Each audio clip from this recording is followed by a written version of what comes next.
एक बार एक शहर में दो दोस्त रहते थे। वो दोनों दोस्त एक दिन समुद्र किनारे शंख इकट्ठा करने के लिए गए ताकि उन शंखों को बेचकर वो अपने लिए कुछ पूंजी जमा कर पाए। दोनों दोस्त शंख इकट्ठा कर ही रहे थे, तभी पहले वाले दोस्त को एक बड़ा शंख मिल गया और ये देखकर दूसरे वाले दोस्त के मन में आया कि यार इसे तो बड़ा शंख मिल गया, अब ये मुझसे ज़्यादा पैसा कमा लेगा। तो फिर उसने सोचा कि अब मैं भी सिर्फ बड़ा शंख ही ढूंढूंगा ताकि मैं भी ज़्यादा पैसा कमा पाऊँ। तो अब वो लग गया बड़े शंख की तलाश में। उसने खूब ढूंढा, खूब मेहनत की, लेकिन फिर भी उसे बड़ा शंख हासिल नहीं हुआ। और उस बड़े शंख के चक्कर में उसे जितने भी छोटे छोटे शंख मिलते उन सारे शंखों को उठा करके फेंक देता, क्योंकि उसके दिमाग में वो बड़ा शंख था कि मुझे किसी भी हालत में वो बड़ा शंख चाहिए ताकि मैं थोड़े ज़्यादा पैसे कमा पाऊँ। तो बड़े शंख की तलाश में दोपहर से शाम हो गई, शाम से रात हो गई, तो ना तो उसे बड़ा शंख मिला और बल्कि जो छोटे छोटे शंख उसे मिले थे उन शंखों को भी उसने फेंक दिए। तो उसके हाथ में कुछ नहीं आया।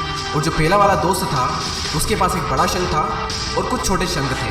तो रात हो गई और वो दोनों दोस्त घर जाने लगे। तो घर जाते वक्त पहला वाला जो दोस्त था उसने अपने शंख बेच दिए। तो उसके पास एक जो बड़ा शंख था उसके उसे मिले 1000 रुपये और जो छोटे छोटे शंख उसके पास में थे उसके उसे मिले 3000 रुपये। और ये जानकर उस दूसरे वाले दोस्त को बहुत दुख हुआ कि काश मैं उन छोटे छोटे शंखों को फेंकता नहीं तो अभी मेरे पास इससे भी ज़्यादा कमाई होती। उसके दोस्त ने उसे बताया कि जो छोटे छोटे शंख तूने फेंक दिए थे ना, उन्हीं को मैंने अपने पास कलेक्ट कर लिया और उन्हीं की वजह से मुझे मिले 3000 रुपये। और ये जानकर वो दूसरा वाला दोस्त और भी ज़्यादा निराश हो जाता है। इस कहानी को बताने का मेरा मकसद बिल्कुल साफ है कि हम बड़ी बड़ी चीज़ों के चक्कर में कई सारी छोटी छोटी चीज़ें, या फिर ये कहें कि कई सारे छोटे छोटे मौके हाथ से गंवा देते हैं। हम हमारी डे टू डे लाइफ में भी कई सारी छोटी छोटी चीज़ों को इग्नोर करते हैं, लेकिन ये बात आपको जान लेनी चाहिए कि ये छोटी छोटी चीज़ें आगे जाकर बहुत विशाल रूप धारण कर लेती है। हर छोटी चीज़ पर ध्यान लगाओ, उसे इग्नोर मत करो, आगे जाकर आपको इसकी अहमियत पता चलेगी। मैं ये भी नहीं कह रहा हूँ कि आप छोटा सोचो और छोटा ही करो। मेरा कहने का मतलब ये है कि आप सोचो बड़ा, लेकिन उसके लिए हर वो छोटा काम करो जिससे कि आपका लक्ष्य आपको हासिल हो। दोनों दोस्तों का लक्ष्य एक ही था, वो था पैसा।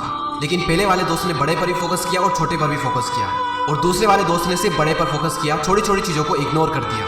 और जहाँ उसे ज़्यादा पैसे मिलने चाहिए थे वहाँ उसे 1 रुपया भी नहीं मिला।